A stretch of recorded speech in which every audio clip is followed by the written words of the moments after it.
आज हम आए हैं जलगांव की जैन हिल्स पर। किसी युग में बंजर सी ये जमीन, पत्थरों वाली टीड़ी मिड़ी जमीन किस तरह से सुजलाम सुफलाम हुई है, आज इसकी यशोगाथा हम आपको बताएंगे।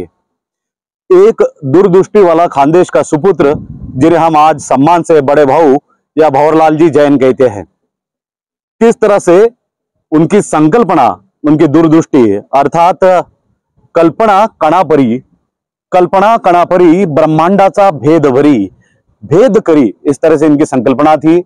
और थेंबे थेंबे तड़े साचे, इस तरह से इन पहाड़ियों को उन्होंने सुजलाम सुफलाम कर दिया, हरी भरी कर दिया।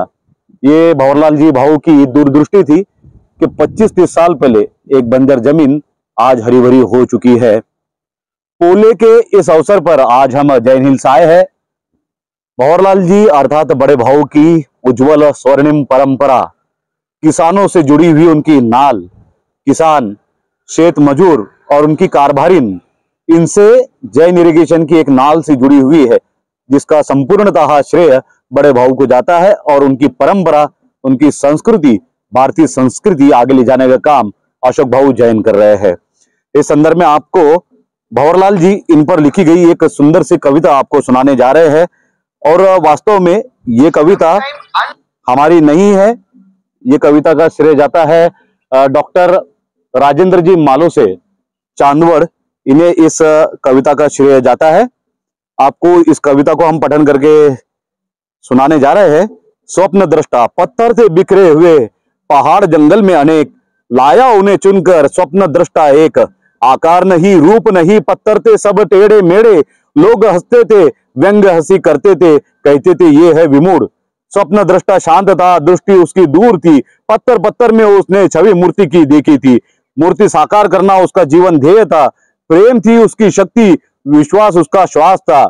स्पर्श उसका पाती ही पार्थिवता हुई खत्म, आकार संस्कार के लेकर प्रकट हुई मूर्ति अनुपम। जन्मों की कहानी आज वही मूर्तियां कहती है, स्वप्न दृष्टा विभूति की शब्द पूजा करती है। डॉक्टर राजेंद्र जी मालो से चांदवड़, इनकी ओर से, तथा भावानुवाद सुभाष मोदी जी इंदौर, इनकी तरफ से यह कविता लिखी गई है, जिसका संपूर्ण सार बड़े भाऊ भंवरलाल जी जैन इन्हें जाता है। इस माध्यम से यह जाना जा सकता है कि एक सर्वसामान्य व्यक्ति किस तरह से शून्य से विश्व की निर्मित कर सकता है।